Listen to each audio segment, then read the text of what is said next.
बिस्मिल्लाहिर्रहमानिर्रहीम। आप देख रहे हैं program issue of the day और मेरे साथ मौजूद हैं इकबाल शाहिद साहब। इमरान खान साहब ने जो आज हमारे वज़ीर आज़म पाकिस्तान है, उन्होंने जो आज तकरीर की है लाहौर इस्लामाबाद में, उसके ऊपर बात करेंगे हम कि खान साहब ने अवाम को क्या बताने की कोशिश की है। जी शाहिद साहब। तारिक साहब, आज का सबसे बड़ा इशू ऑफ द डे यही है कि वज़ीर आज़म पाकिस्तान ने आज जो यानी इस्लामाबाद में बहुत बड़े एक जलसे से ख़िताब किया है। उसमें लग ये रहा था कि एक तरफ तो वज़ीर आज़म इमरान खान एक सियासी वज़ीर आज़म के मतलब तकरीर कर रहा है, और फिर आधे हिस्से के बाद ये लग रहा था कि एक सियासतदान इमरान खान वज़ीर आज़म के मतलब बात कर रहा है। अच्छा इकबाल साहब, मैं आपसे एक बात पूछना चाहूँगा कि क्या ये हमारा मुल्क जो है ये एक जमहूरियत के लायक है? असल सवाल यही है। ये तारिक साहब बिल्कुल जमहूरियत की बिल्कुल ऐसे यहाँ इस किस्म की जमहूरियत जिसको लोग जमहूरियत कहते हैं, मैं तो उसे जमहूरियत इसलिए नहीं कहता कि ये ख़ानदानी जमहूरियत है, ये इनहेरिटेंस है। यानी आप देखिए जमहूरियत में तो ये है कि अमेरिका सबसे बड़ा मुल्क है, बिल्कुल सबसे ताकतवर मुल्क है। उनका प्रेसिडेंट भी 8 साल मैक्सिमम रहता है, कोई 4 साल रहता है, और उसके बाद कभी नज़र नहीं आपको आता कि क्या कहता है। दोबारा मसले है कि वो टनोर है, 2 टनोर है, उसके एक टनोर उसके बाद दूसरा टनोर है। अगर मसले कि वो क्लियर कर गया तो वो 8 साल रह गया, नहीं तो वो 4 साल में फारिग हो गया। और फिर ओबामा का बड़ा वाक़या है कि उसने कहा कि मेरा एक दफ़ा दिल किया कि मुझे इतनी पॉपुलैरिटी है कि मैं तीसरी दफ़ा ना बन जाऊँ। फिर उसने कहा, मैंने सोचा कि अमेरिका कमज़ोर हो जाएगा। ये है वो लीडर्स, हाँ सही बात, जो लीडर्स होते हैं। और जो मसले कि ये जो लगे हुए हैं ना कि नस्ल दर नस्ल चलना है हमने, और इसी नस्ल को हमने आगे लेके जाना है। इसी वजह से हमारा जो मुल्क है ना वो पीछे है, और ये अगर निज़ाम यही रहेगा, ये जमहूरियत हमारे मुल्क में चल नहीं सकती। जमहूरियत के लायक नहीं है ये मुल्क। इकबाल शाह साहब, जिस मुल्क का ला मजबूत होगा ना, वो चर्चिल की मिसाल आ जाती है यहाँ पे कि मसलन है कि वो सारा कुछ तबाह हो गया। सारा कुछ तबाह होने के बाद जब उसके मशीर वगैरह सारे इकट्ठे किए उसने, तो उससे पूछा उसने जी कि मसलन है कि क्या कंडीशन है। उनका जी सब कुछ तबाह हो गया, हर चीज़ खत्म हो गई। उनका हमारा अदल कैसा चल रहा है? उनका जी अदल ठीक है। उनका सब कुछ ठीक हो जाएगा, ऐसा ही कोई चीज़ नहीं मसले खराब होगी, सब कुछ ठीक हो जाएगा। ये जंग अजीम दोम की बात है। जब उनका सब कुछ तबाह हो गया था तो उसने यही फिक्र रखा। तो आप अपने मुल्क की मिसाल ले लें। इस वक्त हम दुनिया के तकरीबन 100 जो रेटिंग है 28 में 128 में से 123 पर बैठे हुए हैं। बाकी रवांडा शमांडा उसके बाद आता है, बाकी सिविलाइज मुल्क कोई नहीं आता, और काफिर मुल्क भी कोई नहीं आता। यानी सिर्फ हम आते हैं 123 नंबर पर। यहाँ आप देखें कि पाकिस्तान में अदालती निज़ाम किसी भी आदमी को इंसाफ नहीं दे रहा। क्या ये मसले है कि इंटरनेशनल जो कोर्ट्स हैं, इंटरनेशनल कोर्ट्स में ये केस नहीं होते, ये चीज़ें नहीं होती कि जो हमारे मुल्क की मैशत को तबाह किया गया, जो हमारे मुल्क को तबाह किया गया, हमें बर्बादी की तरफ सौंप दिया गया, सिर्फ एक चीज़ ऊपर रखते हुए जी कि हम जो है ना वो आप हमारे कर्जदार हैं, हमने आपको कर्ज लिया और आपने यहाँ से ये चीज़ें परचेज करनी है। आप कहीं दूसरी कंट्री से आप कोई चीज़ परचेज नहीं कर सकते। हमारी आवाम हम पे डबल चार्ज, डबल चीज़ें। बड़ी शानदार आपने बात की। यही है वो रोशनी जो हमने लोगों को बतानी है। लोगों का भी पता नहीं क्या सूरत हाल है कि कोई ना कोई किसी ना किसी बेस्ट इंटरेस्ट किसी ना किसी पार्टी के साथ जुड़ा होता है। और पाकिस्तान में जो शख्सियत है ना, शख्सियत परस्ती, ये आप कह सकते जेनेटिक प्रॉब्लम है। आपने कहा कि पाकिस्तान में जमहूरियत की वजह से और अमेरिका की दोस्ती की वजह से, ये 2 बातें आपने की हैं। ये 100% दुरुस्त इसलिए है कि अमेरिका जो है वो हमें हमारे पास इन गैस पाइपलाइन मुशर्रफ दौर से बाकायदा इंटरकनेक्ट होने के लिए बॉर्डर के ऊपर पड़ी हुई है। हमें वो महंगी दूसरे मुल्कों से ख़रीदनी पड़ती है। तेल जो है इस वक्त भी आप ग्वादर में पाकिस्तान पहुंचने के बाद 100 रुपये लीटर हमें मिलता है ईरान का। वो लोग इस्तेमाल भी कर रहे हैं जिस तरीके से भी कर रहे हैं। हमें यानी उस तरीके से नहीं इजाज़त देती कि भाई ईरान चूँकि आटम, वो हमने कर्जे लिए हुए हैं जी।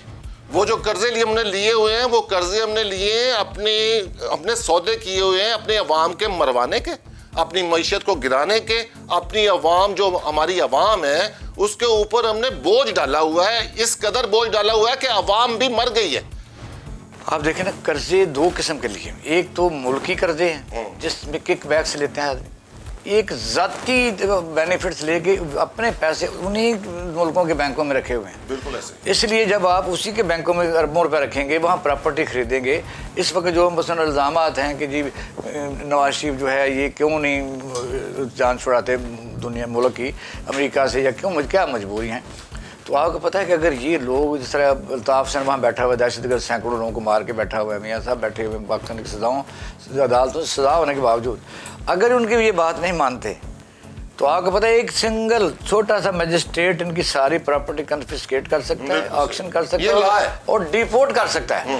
तो मतलब ये है कि मजबूरियां आ गई। खान साहब ने एक पेपर जलसे में लहराया है और वो पेपर उन्होंने कहा जी कि ये पेपर जो है ना, ये मैं मुझे कि जो एंकर हजरात जो मुझे देखना चाहे वो मेरे पास आके इसे सीक्रेट देख सकते हैं।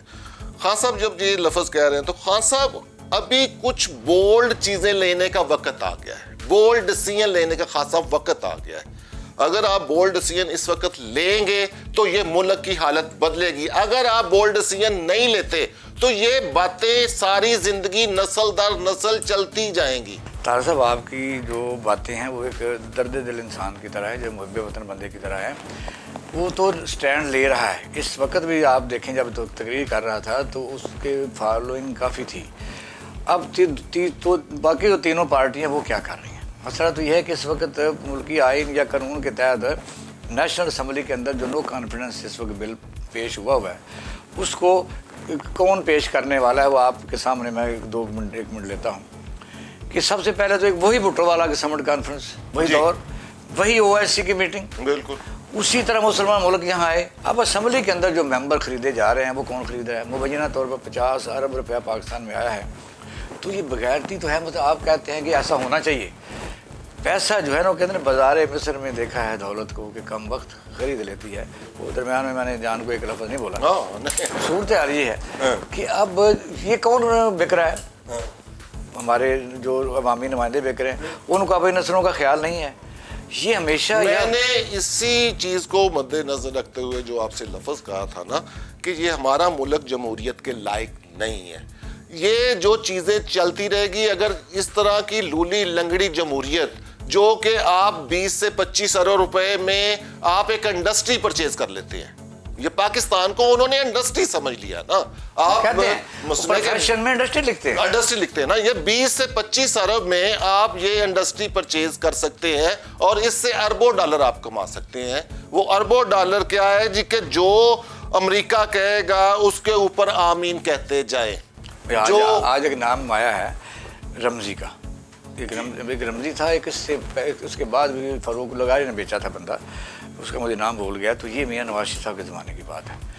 वो हमने पकड़ के दे दिया यहाँ से, और वहाँ का जो यानी अटारनी था जो उसका केस लड़ रहा था, यानी हालांकि दुश्मन तो वो उस मुल्क का था, हमारे पास से पकड़ा गया। यहाँ से वो लेके गए, खरीद के लेके गए, हमारे वज़ीर आज़म से खरीद के लेके गए और साबित हुआ। वहाँ जाके जब ट्रायल हो रहा था तो उनके एडवोकेट जो था अटारनी सेक्रेटरी, उसने कहा कि ये कैसे किसी मुल्क ने बंदा अपना दे दिया है।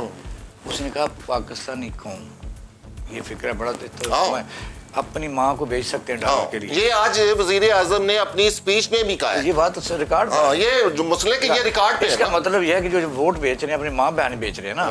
अच्छा इकबाल साहब, ये जो इंटरनेशनल अदालतें हैं, ये इंसाफ जो है ये यूरोप में और दूसरी जगहों पे देते हैं। इंटरनेशनल अदालतें जो इंसाफ जो है ये पाकिस्तान जैसे मुल्क को इंसाफ नहीं मिलता।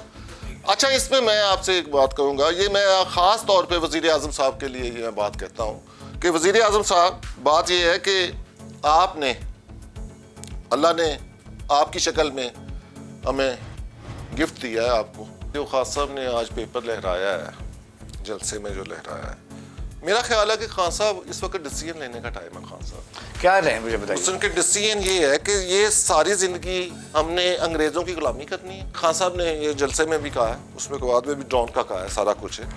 ये जो हमें लॉस आए हैं ये कितने बड़े लॉस आए हैं। ये लॉस जो हमारी मैशियत के, हमारी जानों के, ये इंटरनेशनल अदालतें सब कुछ सुनती हैं और सब कुछ होता है। अगर हम मसले है कि हमने अगर 100, एक मिसाल है कि हमने 100 अरब डॉलर देने हैं अमेरिका के जी, हमने 100 अरब डॉलर देने IMF के जी, तो 500 अरब डॉलर का हमारा लॉस हुआ है।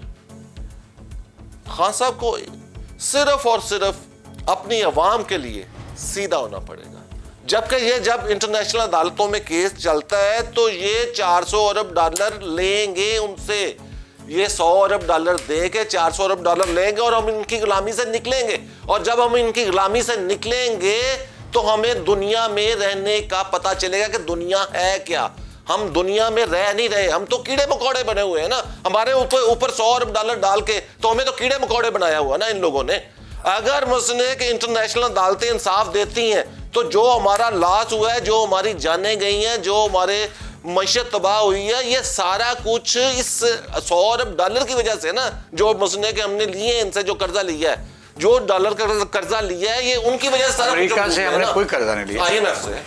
बात ये है कि आप जो बात कर रहे हैं ना, यूनाइटेड नेशन हो, उसके जाली इदारे हों, UN खुद हो, उनका सलामती कौंसिल हो, ये खुद सारे बायस हैं। ये बिल्कुल इदारे ख़त्म हो चुके हैं। ये अमेरिका के सारे समझने को उनके ज़रिए असर हैं। बिल्कुल। बाकी इंटरनेशनल अदालतें जो हैं वो कहीं नहीं हैं, वो हैं लेकिन वो गरीब मुल्कों के ख़िलाफ़ फैसले देने। आप मुझे बताइए कि जो FATF है उसमें हमें रखा हुआ ग्रे लिस्ट में, तो जहाँ ये सारा पैसा हम पर इल्ज़ाम है मनी लॉन्ड्रिंग का। अभी आपने बात की, मनी लॉन्ड्रिंग जहाँ होती है वो कि हम तो कहते नहीं होती, वो कहते होती है, तो मनी लॉन्ड्रिंग होके जाती कहाँ है? हाँ, इन्हीं के मुल्कों में।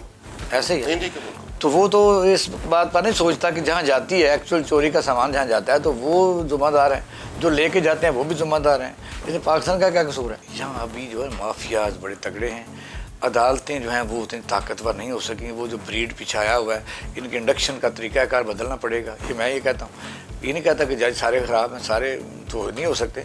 इनकी जो इंडक्शन का तरीका है ना, वो बदलना पड़ेगा किसी और तरीके से, कि कोई उनका बैकग्राउंड, उनकी सारा सिस्टम हो, यानी सिविल जज भर्ती होता है, सेशन जज होता है, इसको कोई बना लें, कोई कोटा छोटा, तब ठीक होगा। वरना मैं समझे ख्वाब साहब मसलन मैं तो सिर्फ इतना कह रहा हूँ कि ये जो हमारे ऊपर कर्जों की तलवार, वो कर्ज कोई बात नहीं, मेरी बात सुने, कर्जों की तलवार लटका के तो हमसे हर तरह के काम लिए जा रहे हैं। वो हम देते हैं ना, वो हम देते हैं ना, हर तरह के हमसे काम लिए जा रहे हैं। पाकिस्तान की अवाम ने ये कर्जे नहीं लिए।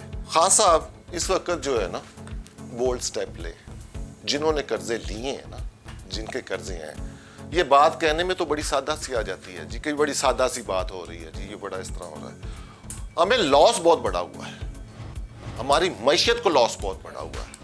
हमारी मैशियत का लॉस तो है, हमारा जानी लॉस कितना हुआ है, जानों की कुर्बानियां कितनी गई। वो ड्रोन हमले सैकड़ों की तादाद में जो ड्रोन हमले किए हैं, कितनी जानें जाया हुई हैं, कितना साहब ये जो आप इमरान खान साहब को ये अपील कर रहे हैं या हिम्मत बढ़ा रहे हैं कि ये करें, साथ साहब अपने जुडिशरी को भी ये बात कहें कि अगर आपके पास केस आता है तो जिन मुलजमों ने अपने थोड़े से फ़ायदे के लिए मुल्क के ऊपर कर्जे चढ़ाए हैं और लोगों को मरवाया है, मुल्क की मईशत तबाह किया है, उसकी वजह से बेरोज़गारी हुई है, उसकी वजह से महंगाई हुई है, उसकी वजह से अनरेस्ट है, उसकी वजह से कत्ल गारत होती है, तो वो अदालतों का फ़र्ज़ है कि अगर ऐसा ही है और जिस तरह हम कह रहे हैं तो फौरी तौर पर जो मुल्ज़िम उनको सज़ा तो दी, बिल्कुल सज़ा दें। और मसलन ये है कि इस वक्त जो खान साहब अक्सर अपनी तकरीरों में ये मसलन के कहते हैं जी कि गोरों को मैं समझता हूँ, उनकी नेचर को मैं समझता हूँ। इस वक्त जो कंडीशन है, इस वक्त ये गोरों की आंख में आंख डालने की कंडीशन है। अगर खान साहब इस वक्त आप गोरों की आंखों में आंख डालकर बात नहीं करेंगे तो ये मुल्क इसी तरह ही चलता रहेगा। वो तो कर रहा है। आप देखें ना, रेकॉर्डिक में उन्होंने पता क्या बताया, $11 बिलियन पता कितना होता है इस वक्त। हमें अगर $5 बिलियन मिल जाए ना तो हम IMF से चुंगल से निकल जाते हैं। बिल्कुल ऐसा। इसका मतलब $11 बिलियन हमने माफ़ करा लिया। तो उसके बाद भी वहाँ जो ज़ख़ीरा है सोने का और तांबे का, बहुत बड़े ज़ख़ायर हैं, वो इतना ज़्यादा कि पाकिस्तान बहुत खुशहाल मुल्क बन सकता है। बहुत बड़े ज़ख़ायर। यही है कि यही तो फैसले वो करने जा रहा है। लंदन की अदालत हमारा जो PIA का दफ्तर जो है वहाँ खुद ही उसको ला कर देती है कि आपने हमारे पैसे देने, हम तो छोड़ेंगे नहीं। तो पाकिस्तानी अदालतें भी तो ये ऐसे फैसले करें ना। हम पहले तो उसको फ्रीक बनाते हैं उन कंपनियों को जो पाकिस्तान में बिजनेस करती हैं, जो कर्जा देती हैं, जो बताती हैं कि हमने इतना कमीशन दिया है, वो ये हमारा स्टैंडर्ड था और उसके वजह से। अच्छा, वो दो तरीके से कमा रहे हैं, एक तो वो हमसे सूद की शक्ल में ले रहे हैं, दूसरा जो एग्रीमेंट करते हैं ना जी कि ये आप परचेज यहाँ से करेंगे, ये चीज आप यहाँ से परचेज करेंगे, ये 50 वाली चीज आप 100 में परचेज करेंगे। ये वो कर्जे तो हमारे ऊपर ना रहे, ये कर्जे नहीं है, ये दौंस है। पहले पाकिस्तानी अदालतें, इनको किसी ने मना नहीं किया। ये केस जो कंपनी पाकिस्तान में रजिस्टर्ड होती है, मतलब महिंदर है, डाइवो है, जैसे कई कंपनियां, ये पाकिस्तान से कॉन्ट्रैक्ट लेती हैं ना। तो जब कॉन्ट्रैक्ट लेती हैं तो पहले देखें कॉन्ट्रैक्ट सही है, फिर देखें कि उसके जो किक बैक्स हैं वो कहीं पैसे गए, अगर वो भी सबूत मिल जाए तो कंपनी को जुर्माना करें, उनके एहसास से जब्त करें, वो जाए इंटरनेशनल कोर्ट्स में। बिल्कुल ऐसे, बिल्कुल ऐसे। वाइंड अप की जानब चलते हैं। लुबे लुबाब ये है कि खान साहब को जो डिसीजन है ना वो लेने पड़ने हैं। अगर खान साहब डिसीजन लेंगे, ये इन गोरों की आंखों में आंखें डाल के, जिन कंपनियों ने हमके ऊपर कर्जे चढ़ाए हैं, उन्होंने हमें दोरे दोरे तरीके से लूटा है, डबल डबल तरीके से लूटा है। ये कर्जे नहीं है, ये जितना भी हो रहा है ना, ये पाकिस्तान को दबाने के लिए सारा कुछ हो रहा है। और आज भी जो खान साहब लेटर दिखा रहे हैं ना कि ये लोग जो है, खान साहब जो है ना, ये हमारी कही हुई बातों से बाहर जा रहे हैं। जब हमारी कही हुई बातों से बाहर जा रहे हैं तो खान साहब हमें एक्सेप्टेबल नहीं है। वो खान साहब को ये जो कुव्वतें पड़ी हैं ना बाहर की, वो खान साहब को इसीलिए कुव्वतें जो है ना वो ऊपर चढ़ी हैं खान साहब के, कि ये बंदा जो जितने बोल्ड स्टेप या जितनी बोल्ड बातें कर रहा है, अगर इसी अंदाज में चलता रहा तो ये तो हमारा जो है ये धंधा खत्म हो जाएगा, ये हमारा धंधा तो नहीं रहेगा। तो ये धंधा खत्म करने के लिए खान साहब को बोल्ड स्टेप, बोल्ड चीजें लेनी पड़ेंगी और अपनी अदलिया को, अपनी चीजें, हर चीज वो सीधी करनी पड़ेंगी, तब मामला सीधे होंगे और तब हम खुशहाल पाकिस्तान बनेगा। तार साहब, मैं समझता हूँ कि नो कॉन्फिडेंस जब टेबल होगा ना तो फिर चीज़ें वाज़ेह होंगी। जो खान साहब को कहना था उसका लुबे लुबाब सारा उनको पहुँच गया। तो बकाया मसला है कि इस मौजू पे दोबारा इंशाल्लाह बैठेंगे, दोबारा बात करेंगे। इजाज़त दीजिए, इंशाल्लाह कल नए प्रोग्राम के साथ आपसे मुलाकात होगी और इसी मामले पे बात बहुत शुक्रिया करेंगे। थैंक अल्लाह खैर करे। लें जी, अपने मेज़बान को तारिक शेख को इजाज़त दीजिए। अल्लाह हाफ़िज़।